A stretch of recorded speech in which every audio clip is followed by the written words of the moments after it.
बिस्मिल्लाहिर्रहमानिर्रहीम। ये ईमेल हमारे हाफिज़ उसामा साहब राठौड़ मांगरोल गुजरात से। हाफिज़ साहब ने एक दूसरा ईमेल और किए हैं। इनका सवाल ये है, मौलाना साहब गैर मुस्लिम को क़ुरबानी का गोश्त दे सकते हैं? हमारे यहाँ अल्हम्दुलिल्लाह क़ुरबानी बहुत होती है। बहुत सारे लोग समझते हैं कि क़ुरबानी का गोश्त मुसलमान के अलावा किसी को नहीं दे सकते, इसलिए गोश्त फेंक दिया जाता है। इसके बारे में आप थोड़ी रोशनी डालिए। भाई हमारे हाफिज़ उसामा साहब, देखो हम तो कुछ रोशनी डाल नहीं सकते, लेकिन हमारे बुज़ुर्गों ने इस मसले का जो जवाब लिखा है वो हम आपको ज़रूर सुनाएंगे। हज़रत मौलाना खालिद सैफुल्लाह रहमानी साहब ने किताबुल फतावा जिल्द नंबर 4 और पेज नंबर 150 लिखा है, गैर मुस्लिमों को क़ुरबानी का गोश्त देना जायज़ और दुरुस्त है। आगे यहाँ लिखा है, आगे यहाँ तक लिखा है कि मौजूदा हालात में इस तरह का सुलूक करना मुस्तहब और मुस्तहसन है, यानी और ज़्यादा बेहतर है कि आप गैर मुस्लिमों के बस्तियों में भी जाकर उनमें गोश्त तकसीम करो। इससे अजनबियत कम होगी हमारे और उनके दरमियान में जो गैप है, क्योंकि हम कभी उनको अपने मस्जिदों में लाते नहीं, हम कभी उनके प्रोग्रामों में जाते नहीं। हमारा उनका यानी ऐसा है कि एक ही गाँव में बस्ती में रहकर हम दो अलग अलग मुल्कों में ज़िंदगी गुजार रहे हैं। एक दूसरे से कोई हमारा उनका लेना देना ही नहीं है, तो इसलिए अजनबियत कम होगी। आप जब उनके इलाक़ों में जाओगे, उनमें गोश्त तकसीम करोगे, उन्स बढ़ेगा, आपस में जो है ताल्लुक़ात बढ़ेंगे और उनको एहसास होगा कि मुसलमान मजहबी तौर पर इतने फ़राख दिल और सैर चश्म हैं कि अपने खुशियों में अपने नॉन मुस्लिम भाइयों को भी शरीक करते हैं। इससे क्या होगा, और ज़्यादा उनके दिलों में मोहब्बत पैदा होंगी। अभी देखो हमारे यहाँ पे महाराष्ट्र में कोल्हापुर, सातारा, सांगली के एरिए में पिछले साल तूफ़ानी बारिश आई, बरसात हुई, तूफ़ानी बारिश और बरसात हुई। मुसलमानों ने क्या किए, मुसलमानों ने बग़ैर भेदभाव के हर एक को मस्जिदों में लाके, लोगों को जिनके घरों में पानी घुस गया था, मस्जिदों में लाके उनको ठहराए, उनको खाना खिलाए, उनके घरों पे अनाज पहुंचाए बग़ैर भेदभाव के। यहाँ पूना से लोग गाड़ी भर भर के लेकर गए वहाँ पर, और हर शहर से लोग वहाँ पे पहुँचे। फिर उसके बाद क्या हुआ, उसके बाद में अभी भी कोल्हापुर के अंदर जो है मुसलमानों ने क्या किए, जो ईद का खर्च था, ईद में नए कपड़े नहीं, ईद के अंदर जो भी था अपने घर बार का ख़र्चा, वो पूरा एक जगह जमा किए और वो पूरा जमा करके एक छोटा सा जो है हॉस्पिटल बना दिए, उसका ICU सेंटर बना दिए आम सब लोगों के लिए।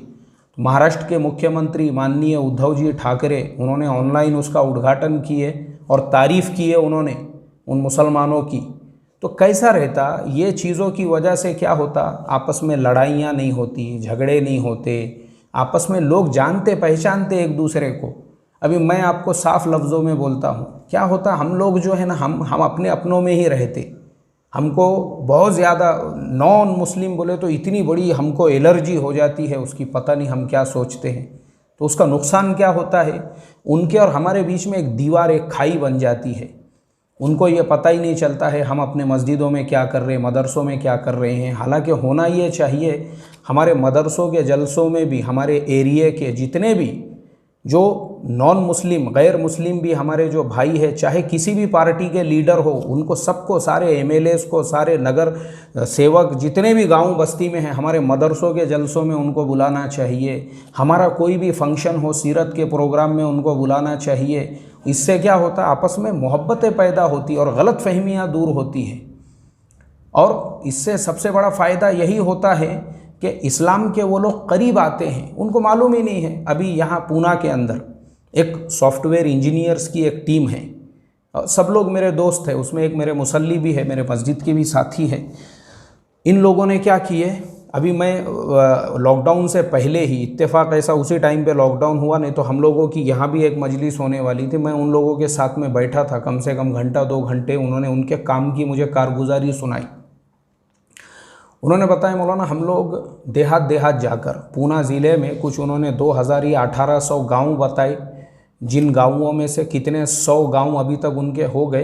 हर शनिचर इतवार 2 दिन जो है IT वालों को छुट्टी होती है, तो उसमें से एक दिन वो लोग अलग अलग टीमों को अलग अलग गाँव में सिर्फ नॉन मुस्लिम जो हमारे बिरादरान वतन हैं उनको मिलना है।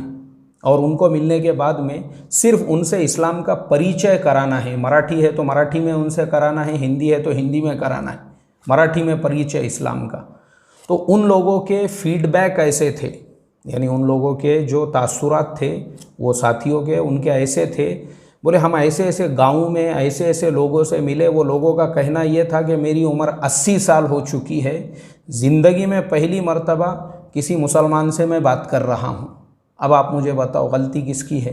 लेकिन माशाल्लाह हमारे साथी, हमारे अनवर भाई और उनकी पूरी टीम, मैं अभी सबके नाम जो है जहन में नहीं आ रहे हैं मेरे, क्योंकि अनवर भाई हमारे इस्लाह मुआशरा के पहले से हमारे मेंबर हैं और मेरे साथ में जुड़े हुए हैं। तो उन्हीं की दावत पे मैं गया तो मुज़ाकरा हुआ, मेरे दिल के अंदर से उन लोगों के लिए दुआएं निकली। मैं बोला यार वाकई में भी ये लोग सही काम कर रहे हैं, गलतफहमियाँ दूर होंगी इससे। और उनका दूसरा फीडबैक ये था कि आज तक किसी भी बस्ती में हमने जहाँ के वहाँ पे इस्लाम का जो परिचय और तारुफ कराया, किसी एक गांव के भी लोगों ने हमारा विरोध और हमारी मुखालिफत नहीं की है, हमारा मोस्ट वेलकम किया। ठीक है भाई, तुम तुम्हारी बात रखो। यहाँ तक के बोले हमने मंदिरों के चबूतरों पे बैठकर मंदिर के ही माइक और स्पीकर के अंदर इस्लाम की बात उन लोगों के सामने रखी।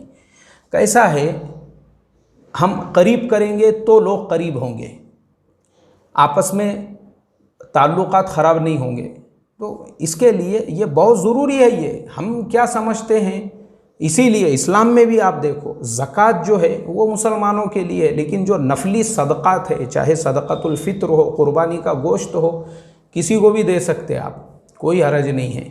अल्लाह तबारक व तआला आपके बस्ती में भी एक ऐसा निज़ाम बनाने की तौफ़ीक़ अता फ़रमाए, जैसा हमने पिछले साल बनाए थे कि हमारे मस्जिद का जो एरिया है और हमारे नौजवानों की पूरी टीम है, उनको लेकर एरिया में ऐलान करें अपना गोश्त एक जगह जमा करो। सब लोगों ने एक जगह जमा किए, फिर वहाँ पे 1-1 किलो के पैकेट बना के मुस्लिम गैर मुस्लिम सबके घरों में लाइन से, जितने महल्ले, जितनी गलियाँ, जितने मकान, जितनी बिल्डिंगें हैं, सबके जो है जो मुस्तहिक और है ज़रूरतमंद है, जिनके यहाँ कुर्बानी नहीं हुई, तकसीम किए, लोगों ने दुआएँ दिए, दुआएँ। तो ये निज़ाम होना चाहिए बिल्कुल। वो हमारे बिरादरान वतन है, जैसा गुजराती में दुबलवाड़े कहते हैं, हमारे यहाँ पे कुछ और कहते हैं महाराष्ट्र में। तो वो एरियो में जा कर बिल्कुल उनमें जो है गोश्त तकसीम करना चाहिए। अल्लाह ताला हम तमाम को इस तरह के हुस्न सुलूक की, जो मौलाना खालिद साहब ने लिखे कि आज के हालात में तो ये मुस्तहब और मुस्तहसन है, उस पर हमको अमल की तौफ़ीक़ अता फ़रमाएँ। अस्सलामु अलैकुम व रहमतुल्लाहि व बरकातुहू।